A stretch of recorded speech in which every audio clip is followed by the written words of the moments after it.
Nagulat daw si Pangulong Bongbong Marcos sa isiniwalat ni Ramil Madriaga sa House Justice Committee na may kasunduan sila ng mga Duterte na may term sharing. Nabababa siya sa pwesto sa taong 2025. Wala raw ganyang kasunduan.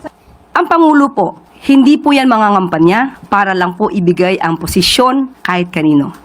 Ang sabi ko po natin, nangako po siya na siya'y magtatrabaho para sa bayan at tatapusan ng termino. Did you get a reaction from him on that particular point? Siya po ay nagulat dahil hindi po ganoon ang Pangulo. Malabo rin anya ang kwento ng Madriaga na November 21 nabuo ang BBM Sara Tandem. Bongbong, Pangulong Marcos, alam mo ang katotohanan.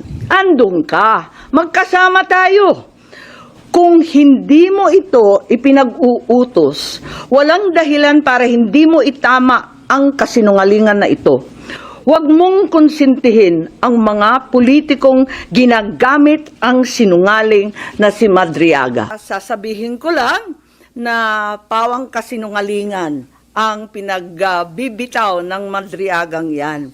Kaya gagamit sila ng taong wasak na ang pagkatao para subukan wasakin din ang vice-presidente. At kahit kailan, hindi rin naman ako tatahimik. Hindi ko hahayaang harap-harapan magsinungaling ang isang tao para matupad ang ambisyon ng iilan at tuluyang mailibing ang ating bayan. Sa korupsyon, sa kasakiman, sa walang saysay na pamumulitika, kahit ngayon sa harap ng malupit na krisis.